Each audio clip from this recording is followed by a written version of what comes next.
Le portrait robot de l'acheteur et la fonction achat d'aujourd'hui est le thème qui nous réunit. Bonjour, mesdames et messieurs, bonjour, chers internautes, bonjour, chers professionnels achats, et merci d'être connectés à ce webinaire organisé par études.ci en partenariat avec IBS Formation, en partenariat toujours avec la Chambre de commerce et d'industrie de Normandie, et bien sûr, accompagné par la communauté ivoirienne des acheteurs. Bonjour, je suis Ismaïla Ayoukouin de la plateforme études.ci et c'est un réel plaisir pour moi de vous recevoir pour ce webinaire. Déjà, dites-moi si vous me suivez, si vous m'entendez, si vous me recevez très bien. Alors, nous allons entrer tout à l'heure dans le vif du sujet. Le formateur est connecté et tout le monde est prêt. Vous aurez l'occasion de découvrir le formateur, de découvrir son parcours et d'avoir justement le programme de ce webinaire-là. Dites-moi déjà en commentaire si vous m'entendez très bien, si vous me recevez très bien et nous allons tout à l'heure, dans un instant, entrer dans le vif du sujet. Déjà, je précise que ce webinaire-là est piloté, sinon organisé par IBS Formation et Accompagnement, qui est un cabinet de formation qui accompagne les entreprises et les professionnels depuis maintenant 10 ans, donc depuis 2014. Et la spécificité de IBS, déjà, c'est un cabinet qui est reconnu par le FDFP. Et la spécificité, c'est que c'est un cabinet qui, aujourd'hui, travaille sur la personnalisation de la formation pour que, justement, tous ces contenus soient adaptés à ses clients. Parce qu'aujourd'hui, il faut aller de plus en plus sur des formations de plus en plus personnalisées et c'est ce que IBS s'efforce de faire. Je précise que nous sommes accompagnés dans ce webinaire-là par la Chambre de commerce et d'industrie de Normandie et par la communauté ivoirienne des acheteurs. Je reçois vos messages. Bonjour Bernard, bonjour Fatou Ndeye. Heureux de savoir que vous m'entendez, que vous me recevez très bien. Je vais vous demander de nous préciser en commentaire vos fonctions pour qu'on puisse s'assurer que l'audience a été très bien respectée. Veuillez s'il vous plaît nous préciser en commentaire vos différentes fonctions. Nous allons entrer tout à l'heure dans le vif du sujet. Comme je l'ai dit, le formateur est prêt et tout est prêt. Dites-moi dites-moi en commentaire vos différentes fonctions. Dites-moi d'où est-ce que vous nous suivez. Cela est très important pour nous, cela est très important pour le formateur. Et comme je l'ai dit, nous allons entrer tout à l'heure dans le vif du sujet. Merci Nguessan, merci Sarah, merci Vanier. Bonjour à tous, bonjour à toutes et merci d'être connectés à ce webinaire. Ce webinaire est spécial dans la mesure où le formateur de ce webinaire même est spécial. Nous avons pour formateur M. Louis Languenou, qui est un expert achat et approvisionnement. Il est consultant senior en organisation achat et il totalise plus de 20 années d'expérience dans le milieu achat et approvisionnement. Il est ancien directeur d'achat dans des grandes entreprises. Il a implémenté donc des systèmes d'achat depuis plus de 15 années maintenant dans plusieurs pays, notamment en Inde, dans quelques pays en Afrique et en République tchèque. Il est consultant senior de plus de 15 années d'expérience et il est formateur en France et en Afrique. Nous aurons l'occasion d'avoir les détails sur le formateur tout à l'heure. Ok, je vois Madame Day qui est acheteur, Sarah qui nous suit depuis la Côte d'Ivoire. On a un comptable parmi nous. On a M. Koné qui est acheteur industriel. On a un responsable qualité avec nous. Merci, merci, merci. Alors, sans plus tarder, nous allons entrer dans le vif du sujet et je vais introduire le formateur. C'est avec un réel plaisir que nous recevons M. Louis Languenou. Bonjour, Louis. Bonjour. Bonjour à tous et bonjour à toutes. Bonjour, nous t'entendons très bien, nous te voyons très bien, nous te recevons très bien. Je vais te demander de dire déjà ton mot introductif avant d'entrer dans le vif du sujet avec ton PowerPoint. Alors, j'ai le plaisir et l'honneur d'aborder aujourd'hui avec vous, bien sûr, d'une part, dans ce webinaire, la fonction achat d'aujourd'hui, et je le rajouterai de demain, et d'autre part, de dresser le portrait robot de l'acheteur. Et je terminerai mon propos en abordant notamment la 3e session de formation certifiante qui aura lieu début juillet 2024 à Abidjan et qui est organisée par AIBS. C'est bien noté. Alors Louis, sans plus tarder, on va passer dans le vif du sujet. Je vais t'afficher ton PowerPoint. Tu as le bonjour, tu as toute l'attention des internautes connectés et je te laisse le lutrer. Merci. Alors, si vous permettez, avant de débuter ce webinaire, je vais d'abord me présenter. Je suis un ancien directeur des achats de grandes entreprises internationales avec des budgets achats de l'ordre de 500 millions d'euros. Aujourd'hui et depuis 17 ans, je suis consultant en organisation achat. Je suis aussi formateur en entreprises européennes et africaines et également en école supérieure spécialisée, notamment en Master 2 Achat Supply Chain. Mon rayon d'action est depuis plusieurs années en France, d'une part donc dans l'automobile, le tertiaire, les fonderies, l'aéronautique, les laboratoires pharmaceutiques, etc. Et bien sûr en Afrique francophone, dans différentes entreprises, que ce soit des mines de manganèse ou mines d'or, des banques nationales ou internationales, des transports, du pétrole, de l'administration, des opérateurs téléphoniques, des brasseries, etc. Donc, tous ces clients, bien sûr, je travaille pour des missions d'organisation ou de réorganisation de services achats, des missions de réduction de coûts, parce qu'aujourd'hui, c'est quelque chose qui est important, et des missions de formation, que ce soit des directeurs achats, des acheteurs, des approvisionneurs, et des gestionnaires de stock ou de magasiniers. Voilà, donc j'ai fini ma présentation. Si vous voulez, on va d'abord passer au premier point qui est la fonction achat d'aujourd'hui et de demain. Cette fonction est confrontée aujourd'hui à de nombreux défis qui ont été pour certains renforcés par la crise sanitaire.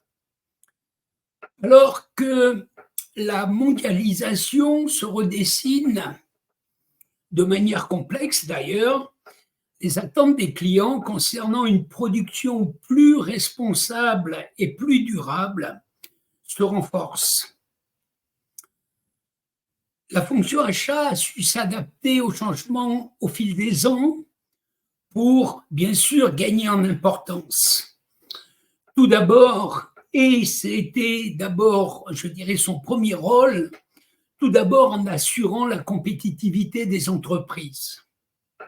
Ensuite, en se concentrant sur un rôle de maîtrise des risques et par la même occasion de la sécurisation des approvisionnements. Concernant ce point de notion de risque et de sécurisation des approvisionnements, il faut noter que les fournisseurs ont toujours représenté un maillon essentiel dans la chaîne d'approvisionnement, mais la globalisation des marchés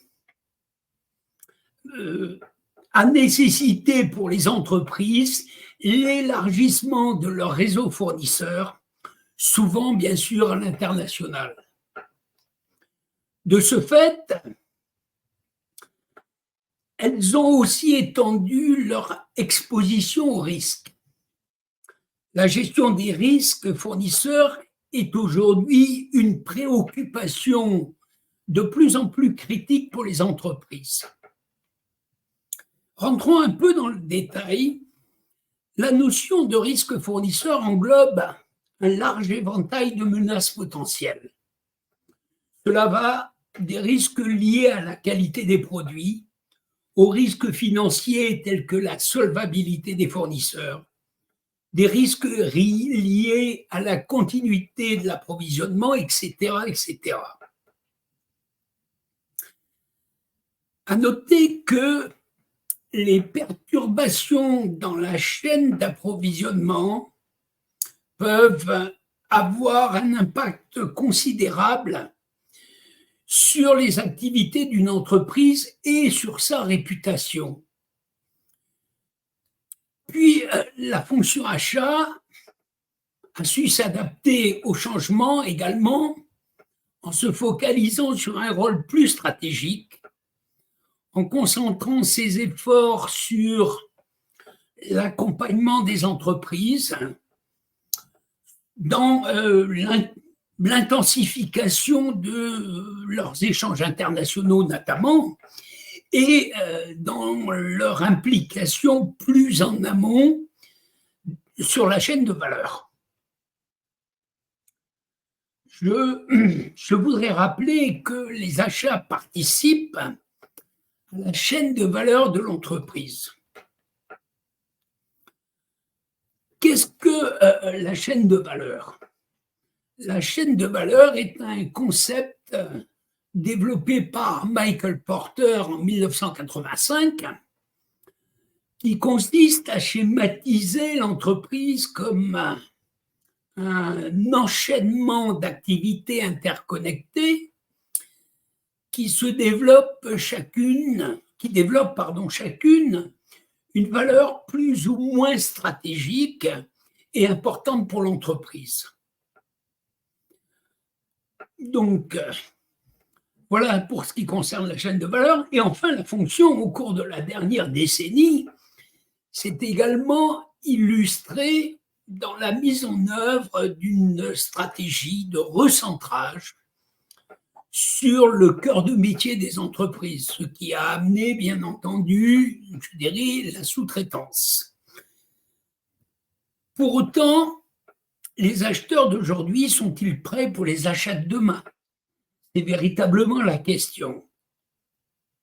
Les directions des achats doivent désormais s'engager pleinement dans la dynamique de sens impulsée par les consommateurs finaux à la recherche de produits plus vertueux et respectueux de l'environnement et notamment des droits humains. Parlons maintenant de l'autre point qui concerne le développement des politiques d'achat responsables. Le développement des politiques d'achat responsables devient un des objectifs importants des entreprises. Cette évolution place la direction des achats au cœur des enjeux sociétaux de l'entreprise et l'inscrit notamment dans une logique de création de valeur renouvelée. Ainsi, les acheteurs devront construire un réseau de partenaires compatibles avec les valeurs et la culture de l'entreprise.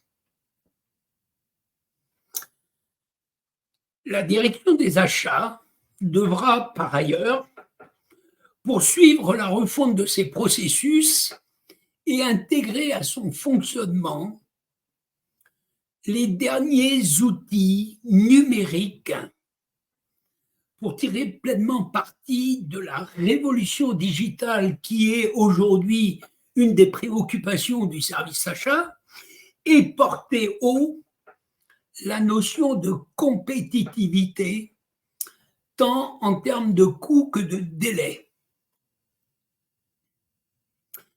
Pour cela, elle devra placer son capital humain au cœur du dispositif de transformation.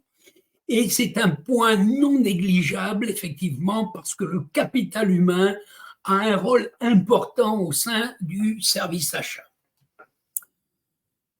Preuve de son influence croissante au sein des entreprises, on constate de plus en plus une représentation de la fonction achat dans les CODIR, un comité de direction.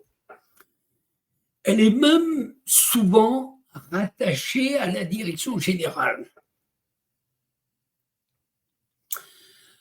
Ce positionnement traduit véritablement l'importance de la fonction en matière d'investissement notamment, mais également de résultats d'exploitation, de gestion de la dépense, de la gestion des risques et donc, par conséquence, de la compétitivité. Reconnue pour son importance stratégique, la fonction achat a élargi ses responsabilités pour une croissance économique durable, en prenant en compte les enjeux sociaux et environnementaux. Elle est aujourd'hui confrontée globalement à 3 enjeux majeurs. D'une part, les achats responsables, et on en parle de plus en plus. Ensuite, à la digitalisation de la fonction. Et enfin, à un point important, et j'en ai déjà parlé, donc en parlant effectivement de l'importance du capital humain, donc un point important, la gestion des talents. La gestion des talents au service achat. La politique d'achat responsable est devenue une réalité, même si elle reste encore à développer au regard des enjeux qui pèsent sur les entreprises et donc sur l'ensemble de leur réseau fournisseur. Tout ceci amène à d'autres points, c'est-à-dire la fonction achat a-t-elle un rôle transverse élargi? Et oui, la fonction achat aujourd'hui a un rôle transverse élargi. Dans la pratique, mener une politique achat responsable implique d'une part d'étudier le coût global des produits en intégrant bien entendu les risques RSE. Du point de vue de la responsabilité environnementale, les entreprises s'attachent à réduire leur consommation de matières premières et d'énergie, d'allonger bien sûr la durabilité de leurs produits et aussi de favoriser l'économie circulaire. L'objectif, bien sûr, est de contribuer au développement durable. À terme, les achats responsables vont évoluer vers une intégration plus forte du respect des valeurs sociétales, en cohérence avec les attentes des consommateurs en matière de durabilité. La RSE est aujourd'hui un levier important pour le développement d'une offre de services et aussi une meilleure réponse aux attentes et exigences des citoyens. Il s'agit donc de sensibiliser et de former les collaborateurs aux achats responsables, même si cela peut représenter un coût, afin notamment de bénéficier de l'impact positif d'une politique RSE sur l'image de marque de l'entreprise et son attractivité pour les clients. Parlons du point suivant, c'est-à-dire aujourd'hui on note une digitalisation de la fonction qui s'accélère. De quoi parle-t-on lorsqu'on évoque la digitalisation des achats?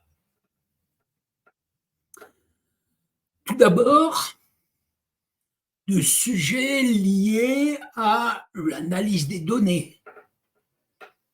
Ensuite, à l'automatisation et la robotisation, c'est-à-dire l'utilisation de logiciels tels que e-achat, e-facturation, etc., e-billing.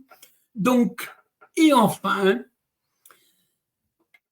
à l'intelligence artificielle. Cette digitalisation dépasse ici les systèmes d'e-procurement et d'e-achat déjà bien présents dans beaucoup d'entreprises.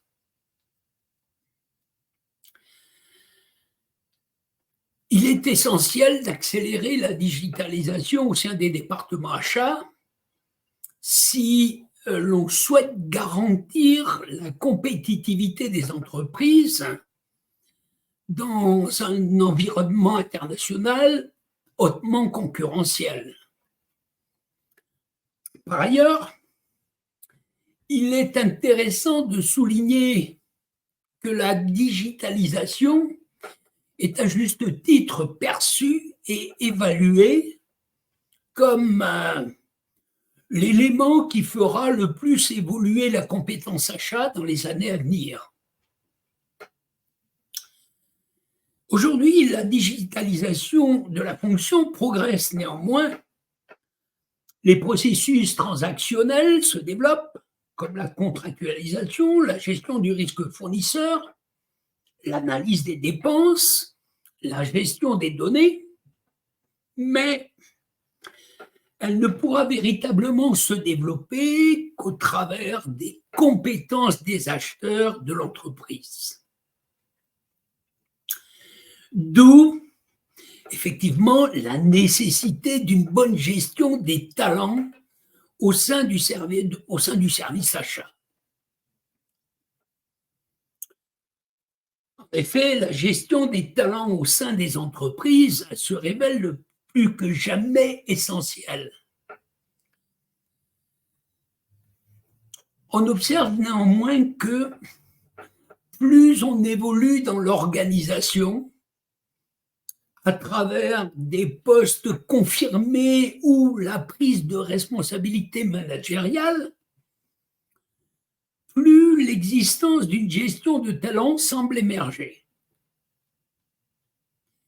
La formation et le développement des compétences achats, qui sont aujourd'hui au cœur des enjeux, se transforment et évoluent vers toujours plus de digitalisation et de contribution à la création de valeur. Par ailleurs, la mobilité des acheteurs au sein de leur entreprise, ou comme en dehors d'ailleurs, semble révéler justement la nécessité de mettre en place des programmes de gestion des talents, favorisant d'une part la fidélisation de l'acheteur à son poste et la rétention des talents pour l'entreprise. Et par conséquence, tout ça fera la performance du service achat.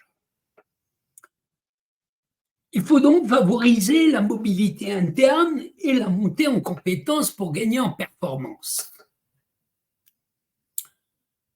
Source de motivation, de performance et d'épanouissement, la mobilité professionnelle est bien entendu une réalité pour les acheteurs.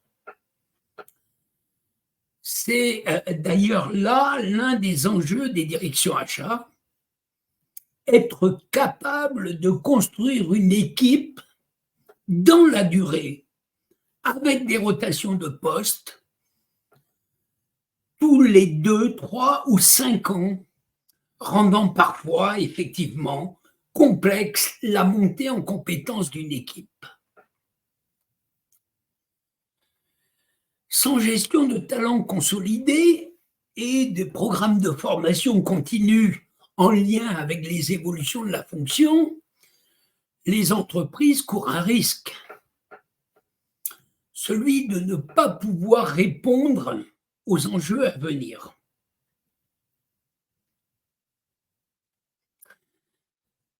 Avec une contribution grandissante et de plus en plus stratégique, le métier des achats s'est complexifié. Ainsi, les acheteurs souhaitant évoluer doivent bien sûr pouvoir s'appuyer sur une formation solide, leur permettant de mieux appréhender les enjeux de la fonction. Les connaissances acquises durant la formation initiale doivent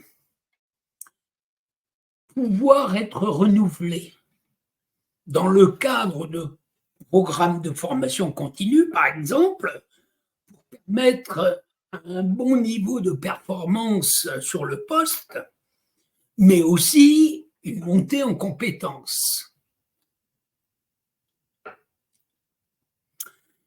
Les directions achats ont tout intérêt à former leurs collaborateurs à haut potentiel pour assurer la rétention des talents, mais aussi pour attirer ceux qui sont à l'extérieur. Les entreprises qui sauront structurer leur approche ressources humaines pour attirer, retenir et développer les talents, notamment sur la compétence achat pour ce qui nous concerne, bénéficieront d'un avantage concurrentiel certain. Je vais parler donc d'un autre point. Quels seront les éléments qui feront évoluer la fonction? Globalement, on peut en retenir 5. D'une part, la digitalisation des achats. Ensuite, le développement des achats responsables. La reconnaissance plus forte de la fonction achat. Une nouvelle culture du risque fournisseur, notamment sur des produits stratégiques.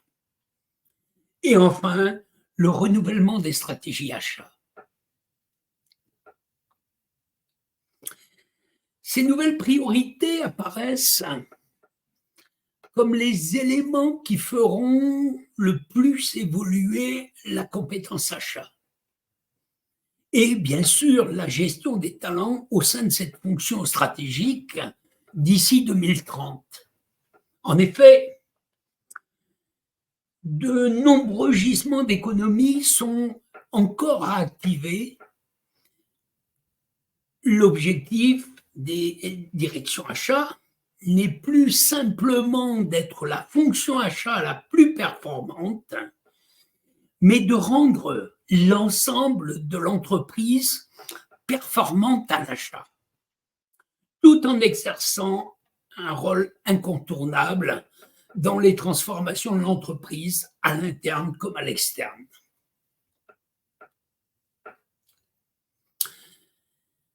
Abordons maintenant le second volet, à savoir le portrait robot de l'acheteur.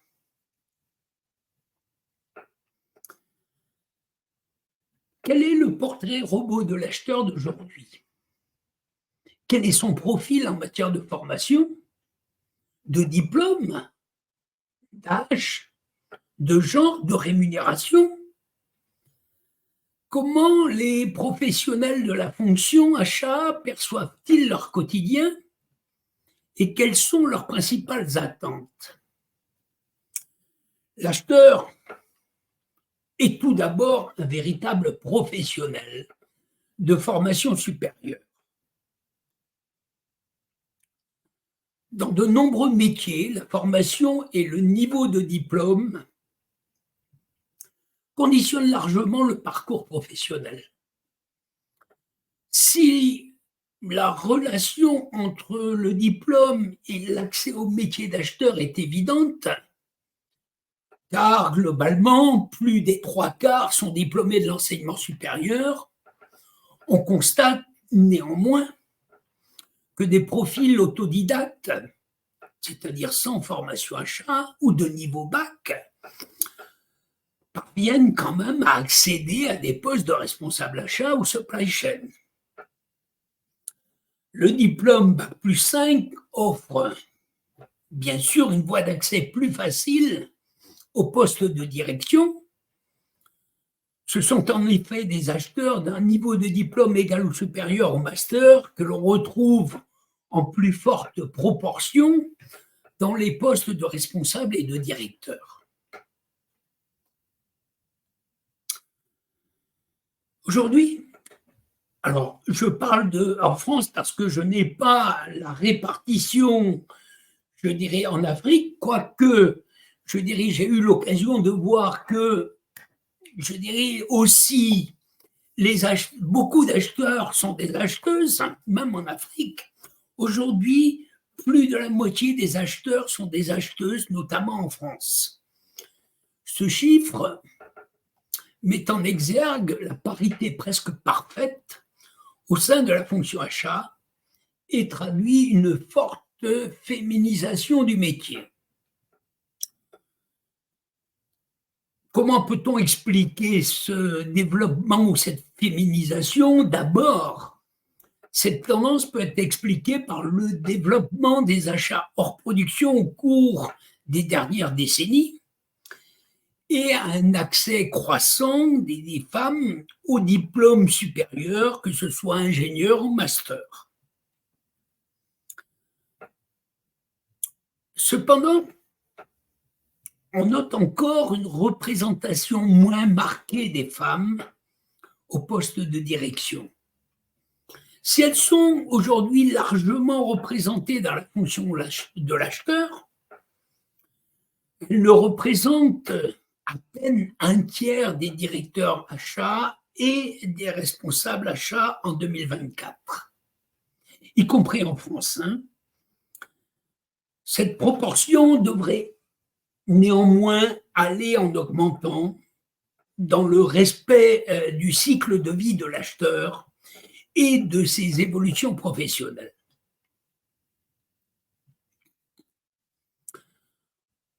On peut considérer aujourd'hui la carrière d'acheteur en 3 temps.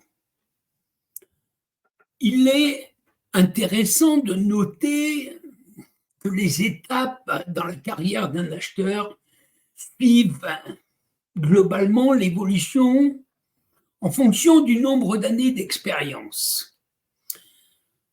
Par exemple, acheteur junior et approvisionneur confirmé de 0 à 5 ans d'expérience. Ensuite, acheteur senior et catégorie manager, par exemple, de 5 à 10 ans d'expérience. Et enfin, responsable achat ou poste de direction achat à partir de 10 ans d'expérience. Rentrons un peu dans le détail. Au cours de la première période, c'est-à-dire de 0 à 5 ans,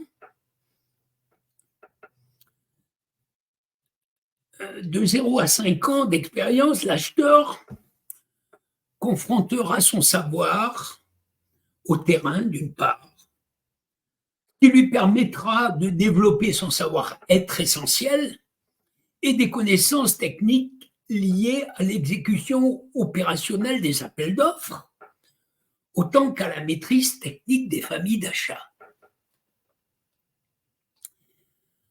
En gagnant en expérience, c'est-à-dire de 5 à 10 ans, il pourra, par exemple, s'orienter dans un renforcement de ses compétences techniques et de son aisance relationnelle en intégrant de nouveaux enjeux plus stratégiques, plus managériaux notamment, et tout ça dans son quotidien. Dans un troisième temps, c'est-à-dire au-delà de 10 ans d'expérience, l'acheteur, fort d'une identité complète, portera des valeurs avec une posture de ce que j'appelle ambassadeur achat au sein du réseau fournisseur et en interne. Il s'inscrit alors clairement dans une voie de management fonctionnel, en véritable expert de son métier, ou parfois de management hiérarchique, en véritable courroie de transmission vers ses collaborateurs. En effet, pour évoluer, manager n'est pas obligatoire. La fonction achat offre deux pistes de carrière, la voie de l'expertise d'une part, ou la voie managériale d'autre part. Côté expertise, on trouve des postes pointus tels que celui de commodity manager en charge par exemple de coordonner l'ensemble des achats réseau dans un grand groupe industriel ou de piloter les achats immobiliers d'un groupe bancaire. Côté management, le responsable achat aura plutôt la charge de développer une équipe et d'en assurer la montée en compétences. Ainsi, le management ne s'exerce pas sur les acheteurs uniquement par la voie hiérarchique, mais également de manière fonctionnelle, avec des équipes transverses réparties au niveau international. Alors, quel mode de rémunération au sein de la fonction achat?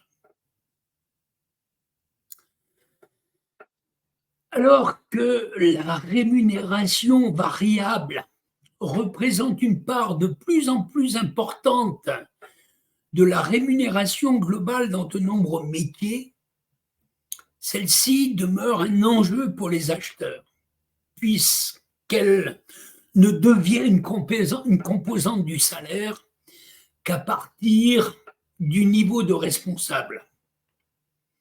Et lorsqu'il existe, le variable est toujours indexé sur la performance économique.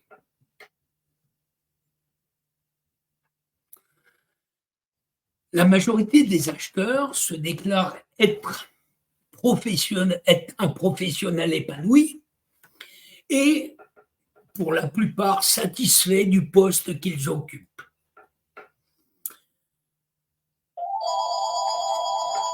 Excusez-moi.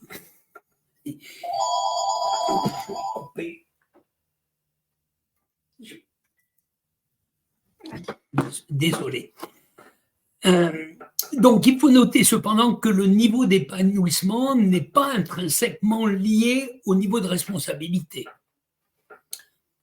En revanche, beaucoup s'interrogent sur leur contribution et leur capacité à élever le niveau de maturité de l'organisation achat, d'où une expression plus modérée de la satisfaction.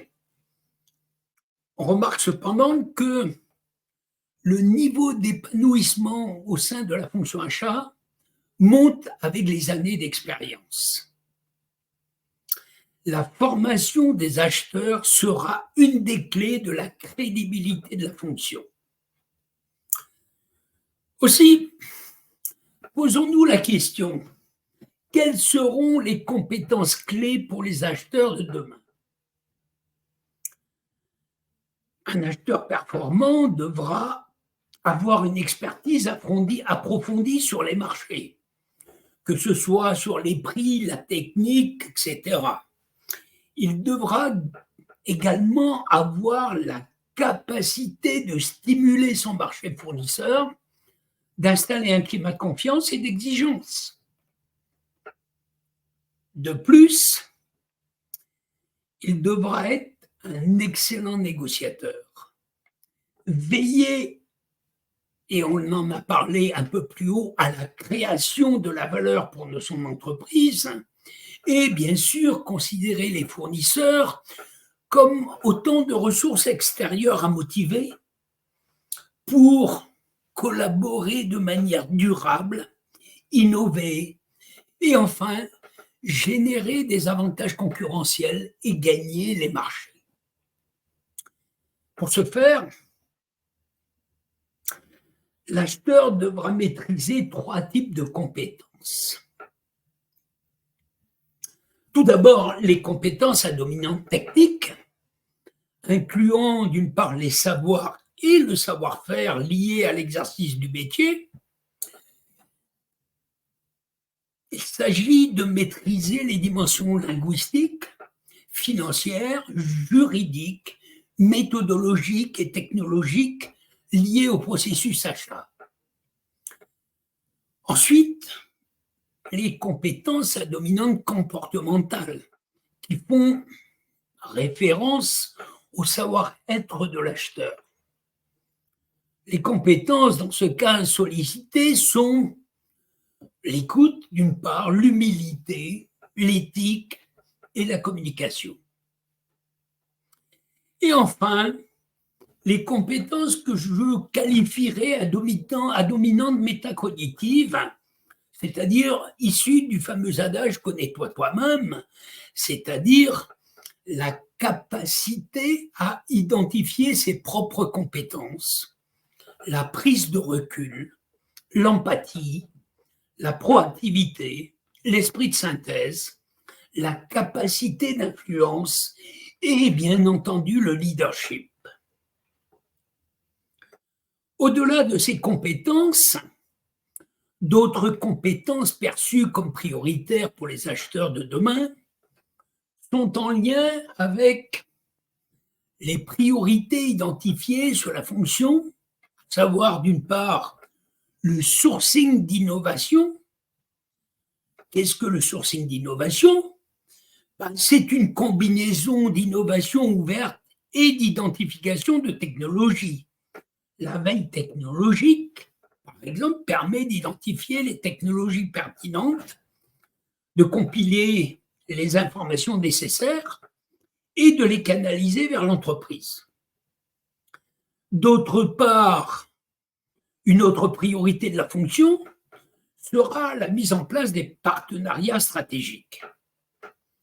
Un partenariat stratégique, c'est quand deux entreprises ou plus partagent leurs ressources pour se créer mutuellement des bénéfices dans le but d'atteindre leurs objectifs.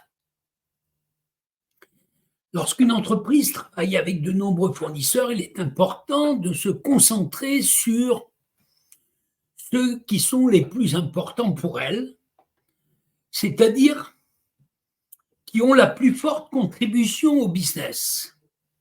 Car sans eux, l'entreprise se trouverait en difficulté pour poursuivre son activité dans les mêmes conditions et conserver le même niveau de service. Ces fournisseurs clés sont ceux qui fournissent des produits ou des services essentiels, ceux qui ont le plus grand impact sur la qualité, la rentabilité et la satisfaction des clients, ou encore ceux qui sont les plus innovants. Ensuite, une autre priorité encore, les achats responsables que j'ai abordés précédemment et que je ne développerai pas plus. Et une autre priorité, que l'on appelle le digital procurement. Pour résumer, disons que le digital procurement est une manière d'optimiser ses achats et de les gérer de manière simple grâce à la technologie. Pour de nombreuses entreprises, ces outils sont aujourd'hui incontournables grâce à toutes les fonctionnalités qu'ils proposent et à leur ergonomie.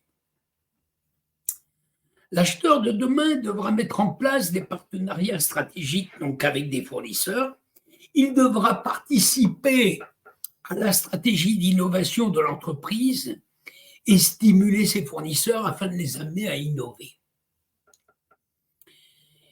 Il aura aussi pour mission de déployer la stratégie RSE sur l'ensemble de la supply chain. Il utilisera dans son quotidien les outils de l'intelligence artificielle et du big data qui l'appuieront dans ses missions de réduction de coûts et d'automatisation des achats notamment, et aussi d'analyse prédictive. C'est quoi l'analyse prédictive? L'analyse prédictive consiste à utiliser des données historiques pour prédire les événements futurs probables. Dans le cadre des achats de l'entreprise, l'analyse prédictive permet d'anticiper les besoins en approvisionnement, d'optimiser les stocks et d'améliorer la planification. Enfin, on attendra de ce nouvel acheteur une capacité à avancer à s'adapter, à structurer de manière proactive son réseau fournisseur pour parer aux éventuelles crises par un pilotage et une analyse de la vulnérabilité du réseau fournisseur. En effet, un fournisseur vulnérable peut exposer les entreprises à des cyberattaques ou à des risques de réputation. La mauvaise conduite d'un fournisseur, que ce soit en matière environnementale, sociale ou de gouvernance, peut nuire à la réputation de l'entreprise. La capacité à gérer les relations humaines et à créer des réseaux pour aboutir aux résultats visés par l'entreprise sera une compétence essentielle pour l'acheteur de demain. Alors, j'ai terminé mon propos. Je vais juste aborder l'intérêt d'une formation diplômante et certifiante. Donc, comme vous avez pu l'entendre dans mon propos, la formation achat en entreprise nécessite aujourd'hui de vrais professionnels formés. Une mise à jour des formations est impérative. J'ai eu l'occasion de préciser dans un de mes articles parus il y a 2 ans sur LinkedIn et dans des journaux spécialisés qu'il existait peu de formations diplômantes en Afrique de l'Ouest dans le domaine des achats et de la supply chain. Il est à noter qu'aujourd'hui, des écoles africaines se développent avec des niveaux de licence, bachelor et même master. Et précisément chez ABS pour ce qui concerne la Côte d'Ivoire. Or, il n'est pas aisé pour des acheteurs ou des responsables achats déjà en place dans des entreprises de reprendre les études. Or, pour eux, il demeure indispensable de continuer à se former pour être performants et les formations certifiantes répondent à ce besoin. De nombreux certificats existent.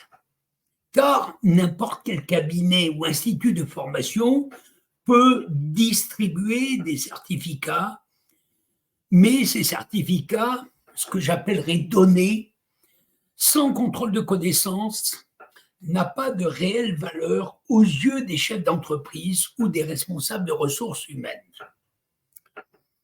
La formation certifiante mise en place par les chambres de commerce et d'industrie de France et notamment par la Chambre de commerce et d'industrie de Normandie, porte le nom de certificat de compétences en entreprise. Je dis bien certificat, pas un simple certificat, c'est un certificat de compétences en entreprise et présente pour le participant et le responsable de ressources humaines un double intérêt.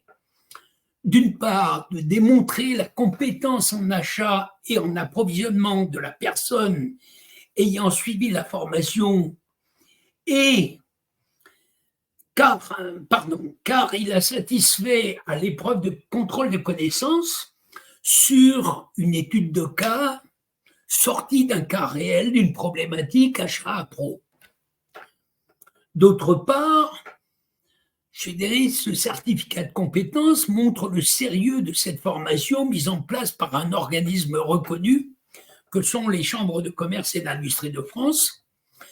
Pour information, les écoles de la chambre de commerce et d'industrie de Normandie ont mis en place depuis plus de 35 ans une formation de responsables achats et supply chain et formé plus de 1000 acheteurs à ces postes. Aujourd'hui, acheteurs ou directeurs ou responsables achats ou directeurs des achats d'ailleurs. D'autre part, ces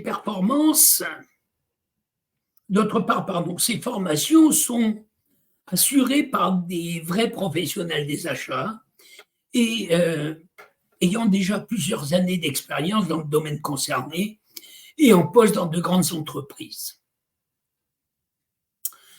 Je terminerai enfin mon propos en précisant qu'une mise à jour des connaissances au travers des formations est un impératif pour permettre aux acheteurs d'élever leur capacité et leur niveau de maturité dans la fonction.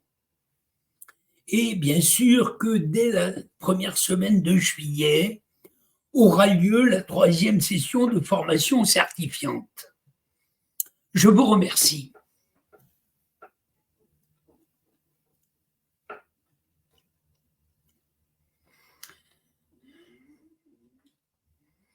Je pense qu'on peut passer sur l'autre slide. Merci Louis, merci pour ces informations, merci pour ces détails. Alors, je crois que tu as quelque chose à dire sur ces slides.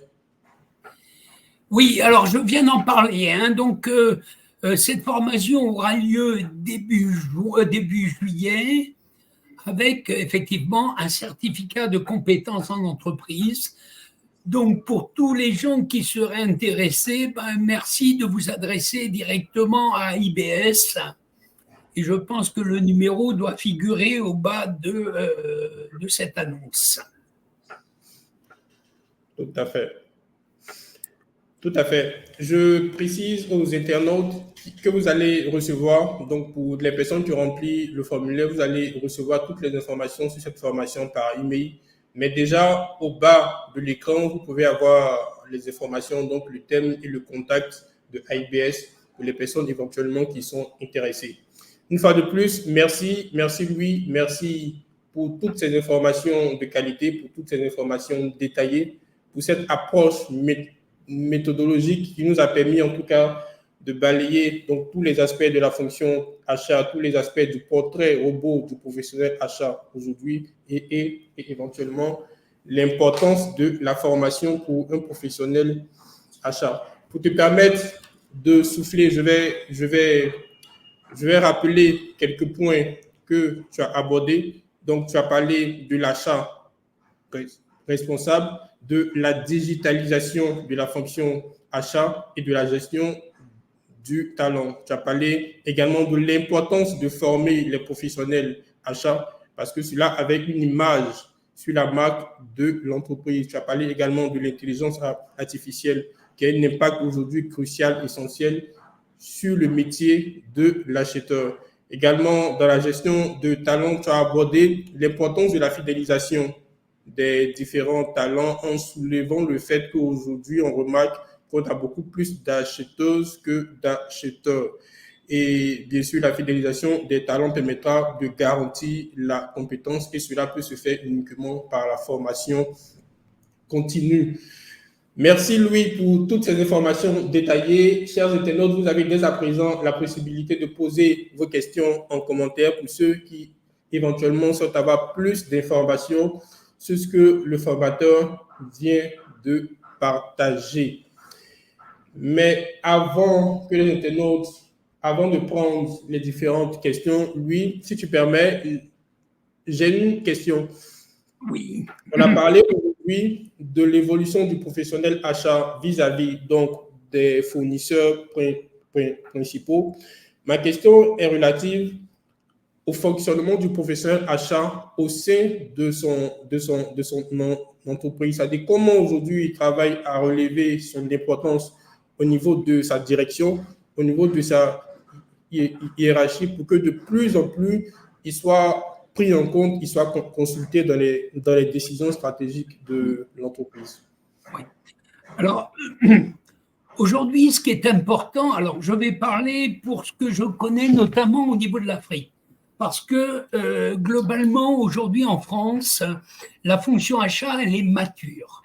C'est-à-dire qu'elle est reconnue dans toutes les entreprises et que dans la plupart des entreprises, on ne parle plus de service achat, on parle de direction achat rattachée directement à la direction de l'entreprise, ce qui démontre véritablement l'impact stratégique des achats. Maintenant, si je parle au niveau de l'Afrique, de ce que j'ai pu constater, je pense que le service achat n'est pas encore reconnu à sa juste valeur.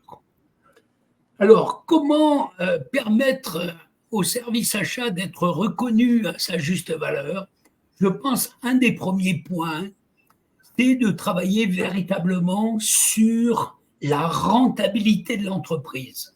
Il faut savoir qu'aujourd'hui, je dirais, le service achat est là pour, je dirais, comment dire, pour participer à la marge brute et à la marge nette de l'entreprise. Donc, c'est véritablement par cette voie que le service achat sera reconnu. Alors après, il y a effectivement, bien sûr, je pense que ça c'est le premier point. Le second point après, c'est d'avoir un panel fournisseur, je dirais, optimum, c'est-à-dire capable de livrer en qualité, en coût et en délai, je dirais, comme indiqué sur la commande, par exemple. C'est-à-dire de respecter véritablement les termes de la commande. Et ce panel fournisseur, je dirais, s'il est capable de véritablement donner à son client, je dirais, ces 3 points, hein, coût, qualité, délai, je pense que le panel fournisseur sera reconnu au sein de l'entreprise et permettra en même temps de participer à la rentabilité de l'entreprise. Alors, je ne sais pas si la réponse est complète, mais voilà un peu ce que j'ai pu voir en Afrique.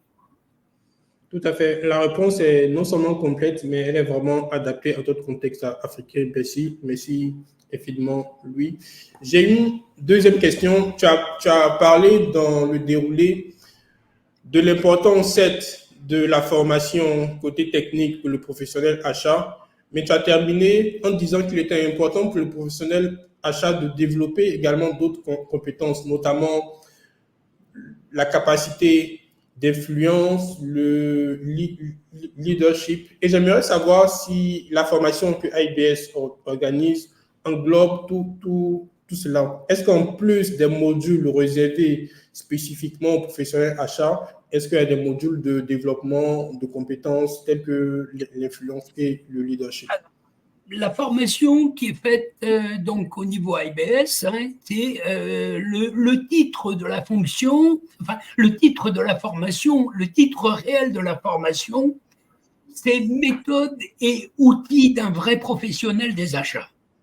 Donc je dirais, c'est moi qui fais la formation et je partage lors de cette formation toutes les méthodes et tous les outils que j'ai eus l'opportunité de mettre en place dans les différentes entreprises dans lesquelles j'ai travaillé, des méthodes et des outils qui fonctionnent.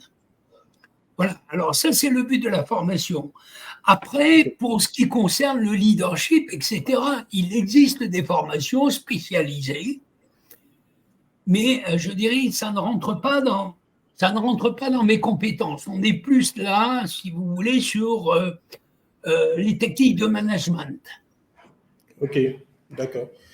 Bien reçu, Louis, merci. Alors, je précise à tous nos internautes que cette formation est organisée par IBS. IBS, qui est un cabinet de formation reconnu par le FDFP, qui est un cabinet de formation également reconnu par l'APRH, donc l'Association des professionnels des ressources humaines, un cabinet également accompagné par la communauté ivoirienne des acheteurs, et IBS est également reconnu par le MPME avec naturellement, éventuellement, beaucoup plus de partenariats.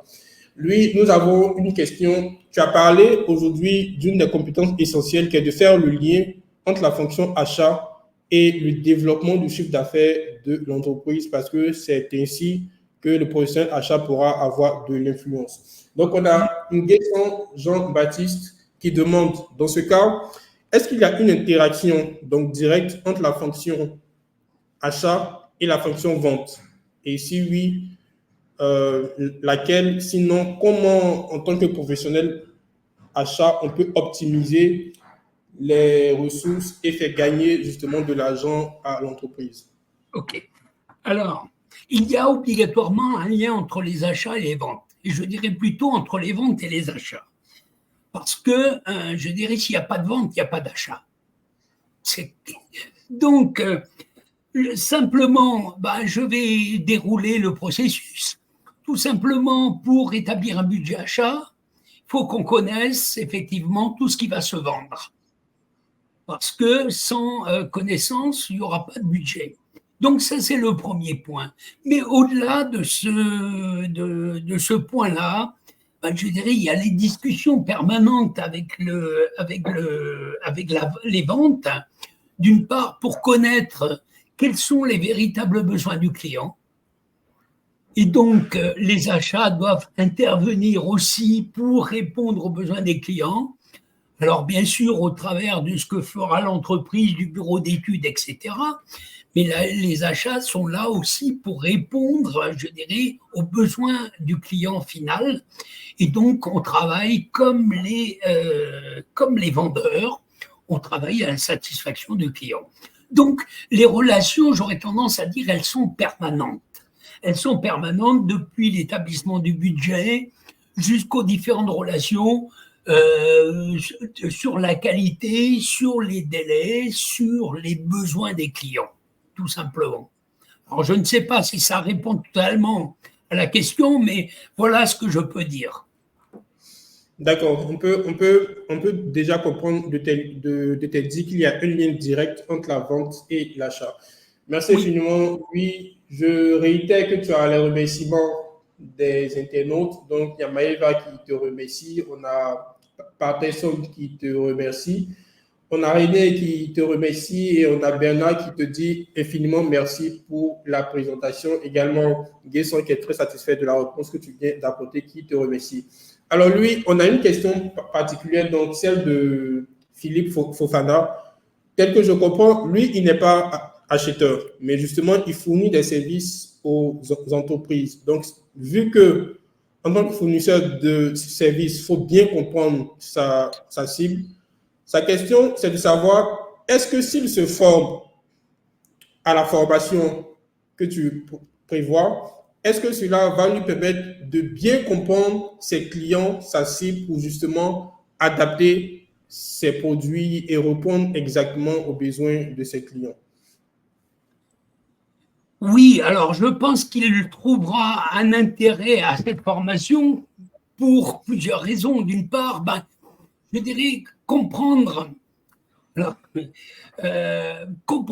besoin d'une entreprise, comprendre le besoin au niveau des achats, comprendre la manière dont travaillent les achats, lui permettront effectivement d'être en mesure de discuter avec les acheteurs et de fournir véritablement les services que le client attend. Je pense qu'il aura un intérêt à suivre cette formation. C'est bien noté. Alors, Philippe Fofana, vous avez la réponse. Nous vous encourageons à vous inscrire à cette formation et cette démarche est à saluer parce que c'est très important effectivement de comprendre sa cible, de comprendre son audience pour adapter ses services et ses produits. Merci infiniment, lui. Alors, on a eu une question de Marie Ghislaine Quadio, donc qui demande le prix de la formation. Je crois que les informations seront envoyées par email et vous avez aussi les contacts de IBS pour tout ce qui concerne les modalités de paiement. Oui. Ok. D'accord, c'est bien noté. Alors, on a Philippe qui est satisfait de la réponse que tu viens d'apporter et tu as que des remerciements, donc intervention très enrichissante. Merci infiniment pour ces réponses. Merci, lui, etc. Merci à vous tous. Nous avons dépassé la barre de 1 heure de temps. Merci infiniment déjà pour ta disponibilité. Et je vais te permettre de donner ton mot de fin. Éventuellement, si on n'a plus de questions, je vais te permettre de donner ton mot de fin. Mais avant, je remercie une fois de plus les internautes d'avoir été connectés, pratiquement 100 professionnels connectés.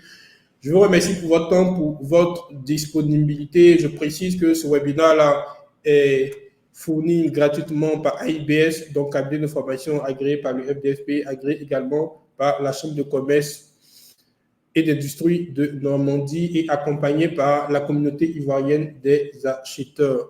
Lui, on va te permettre de donner ton mot de fin. Qu'est-ce que tu veux que les internautes puissent retenir? Quelle phrase, quel mot, quel message tu veux passer aux internautes pour conclure?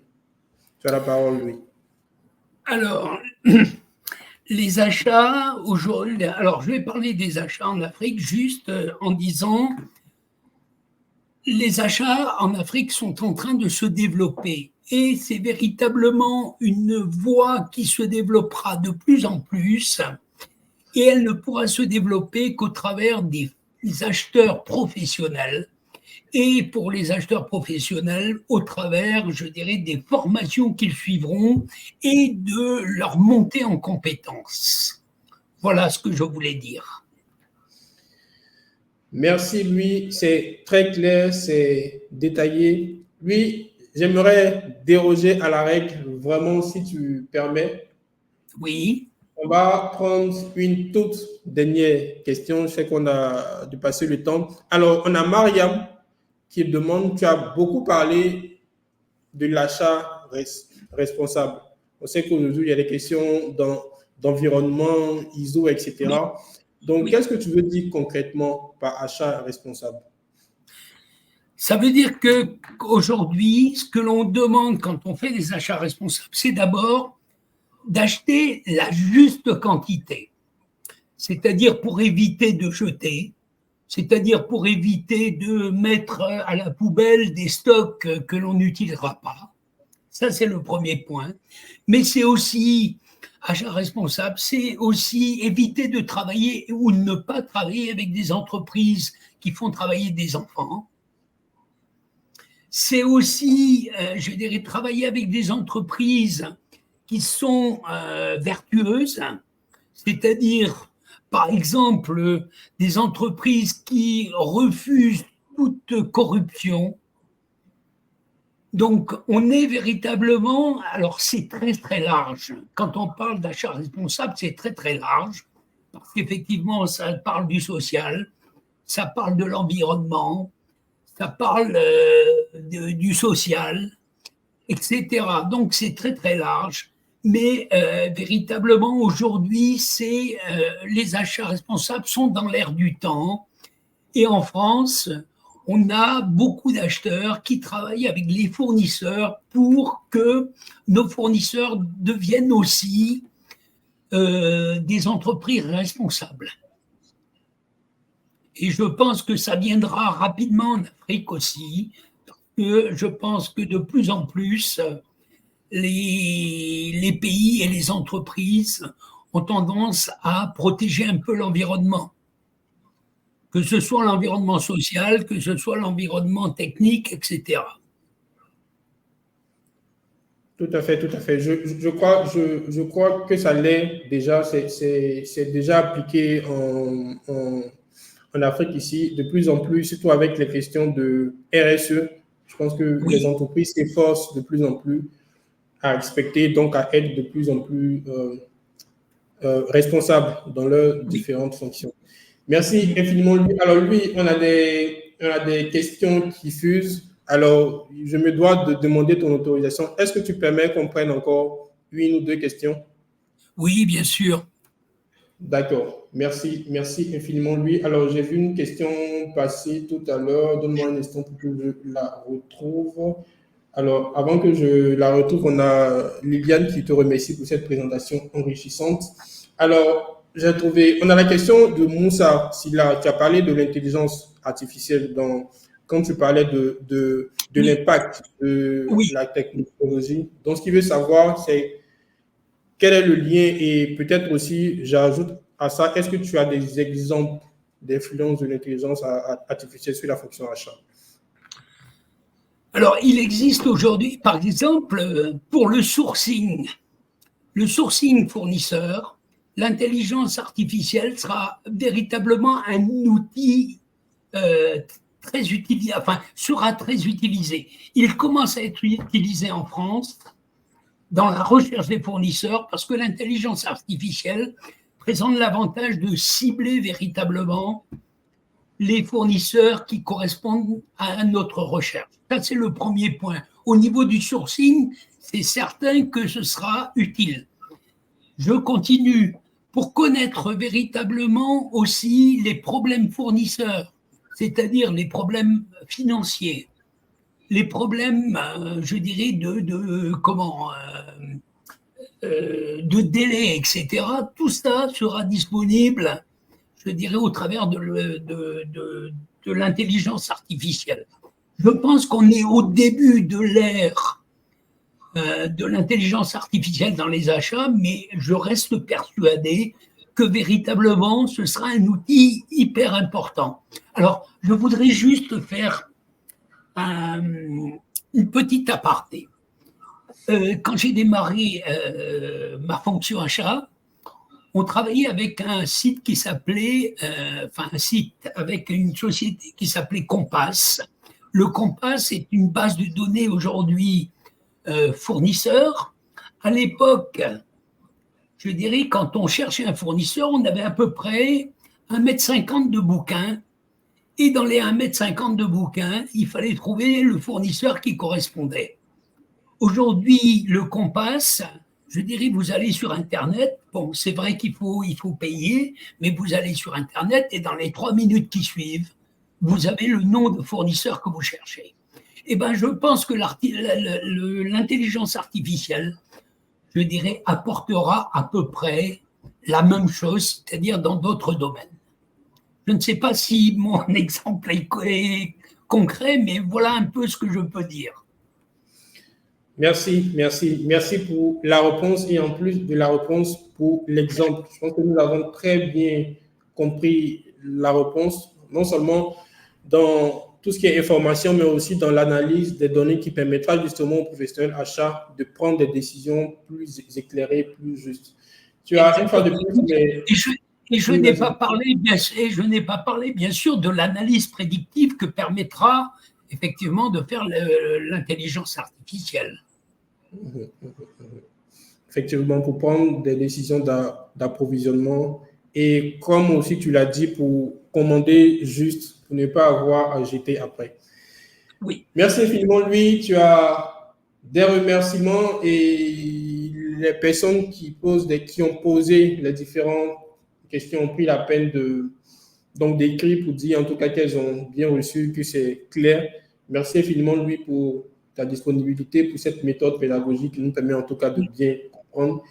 Chers internautes, je pense que nous sommes à la fin de notre webinaire. Alors, oui, le webinaire reste disponible sur la chaîne YouTube études.ci et la chaîne YouTube de IBS. Dans l'email que vous allez recevoir, vous aurez aussi le lien du webinaire. Merci à tous, merci à toutes. Je crois juste à voir comment nous allons faire. Alors, une question. Oui, la dernière question. Donc, on a Vali Kandé qui demande comment savoir, comment faire pour être un bon fournisseur. Attends. Juste savoir comment savoir que nous avons affaire au bon fournisseur. Tu as parlé de l'importance de l'interaction entre le professionnel d'achat et le fournisseur. Donc, comment faire pour savoir qu'on a le bon fournisseur? Alors, comment savoir qu'est-ce qu'un bon fournisseur? Effectivement, qu'est-ce qu'un bon fournisseur? Un bon fournisseur, c'est quelqu'un qui a un prix, je dirais, correct, qui répond dans les délais, qui livre dans les délais et qui livre la quantité commandée. Et bien sûr, au niveau de la qualité requise. Voilà ce qui est un bon fournisseur. Alors, je comprends la question parce que malheureusement, je dirais, il existe beaucoup de fournisseurs et tous ne sont pas obligatoirement très bons. Donc, effectivement, alors, je dirais, pour ne pas trop développer, j'ai écrit et vous retrouverez certainement sur LinkedIn. Et si vous ne le trouvez pas, vous pouvez m'envoyer un message sur LinkedIn.